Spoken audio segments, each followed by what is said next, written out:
اللہ تعالیٰ بتاتا ہے تمہارے آگے پیچھے حفاظت والے جو ہیں فرشتے چلتے ہیں.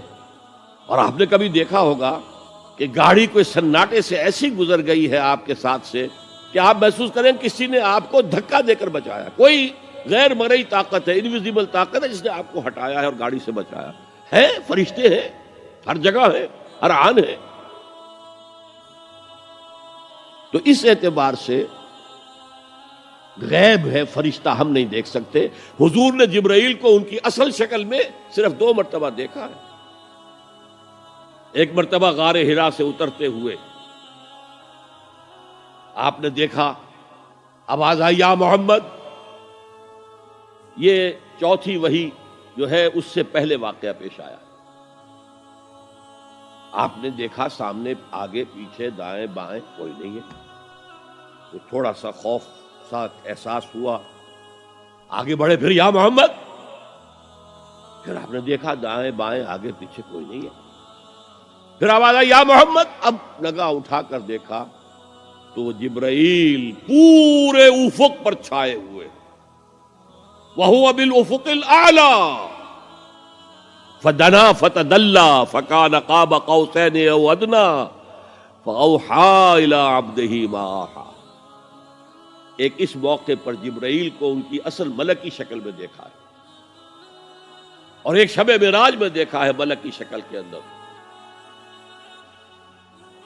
تو باقی تو ہر دفعہ حضرت جبرائیل یا تو وہی ہے تو اس میں جبریل فرشتہ نظر نہیں آ رہا, وہ تو روح الامین روح محمدی پر نزول کر رہا ہے, نازل کر رہا ہے قرآن. ان آنکھوں کا اس میں کوئی دخل ہے ہی نہیں, ان کانوں کا اس میں کوئی دخل نہیں. شاید میں نے آپ کو ایک شعر بھی سنایا تھا جگر کا, جو میں حیران ہوا کرتا ہوں کہ کس عالم میں ہوں گے اس وقت جگر جب کہ انہوں نے یہ شعر کہہ دیا. واقعہ یہ ہے کہ وہ بہت شراب پینے والے تھے, لیکن جب شراب سے توبہ کی ہے انہوں نے تو پھر جو شاعری انہوں نے کی ہے وہ بڑی پاکیزہ شاعری. اسی میں ہے یہ شعر, نغمہ وہی ہے نغمہ کہ جس کو روح سنے اور روح سنائے. وہ نغمہ قرآن روح الامین نے سنایا, روح محمدی نے سنا صلی اللہ علیہ وسلم وعلیہ الصلوۃ والسلام. یہ نظم بڑی عجیب ہے. جہل خرد نے دن یہ دکھائے. جہل خرد انسان کے عقل کی جاہلیت, جدید فلسفے, جدید نظریہ. ویسے تو سمجھا ریشنلائزیشن ہے, ریشنلزم ہے, عقلیت ہے جہالت.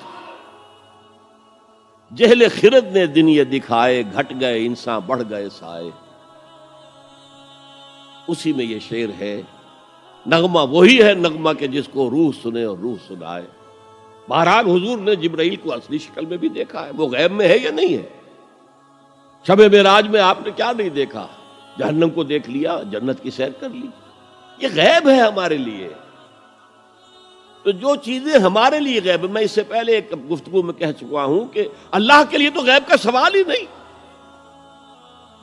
وہ جب کہتا ہے عالم الغیب والشہادہ, وہ ہمارے اعتبار سے کہتا ہے جو چیزیں تمہارے لیے غیب ہیں اللہ ان کا بھی جاننے والا ہے, اور جو تمہارے لیے جو موجود ہیں سامنے جنہیں تم دیکھ سکتے ہو, چاہے ان کو دیکھنے کے لیے تم نے ٹیلیسکوپ ایجاد کر لی ہے تو اس سے تمہاری آنکھ کی صلاحیت بڑھ گئی.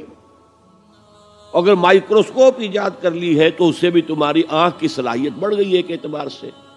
بہرحال ہے یہ تمہارے اپنے حواس خمسہ. تمہارا علم تو وہی تک رہے گا جو امور ان حواس خمسہ کی گرفت میں آ سکیں. ان سے جو ماورا ہیں, جس کو آپ کہتے ہیں ماوراء الطبعیات, فزیکل ورلڈ سے ماورا, جس کو میں نے اپنی گفتگو میں کہا تھا عالم امر ایک عالم خلق ہے. ہماری ساری سائنس, ہمارا سارا مطالعہ, ہماری ساری علم جو ہے وہ عالم خلق سے متعلق ہے, عالم امر سے کوئی تعلق ہی نہیں. عالم امر سے تعلق رکھنے والے فرشتے ہیں اور انسان کی روح ہے. یسألونک عن الروح قل الروح من امر ربی.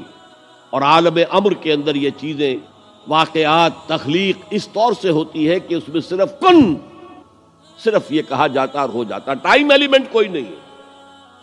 انما امرہ اذا اراد شیئا ان یقول له کن فیکون. ایسا ہی کوئی بڑا کن تھا جسے سائنسدان وہاں تک پہنچ گئے ہیں, دی بگ بینگ, کوئی بہت بڑا کن تھا اللہ کا جس سے کہ اس عالم خلق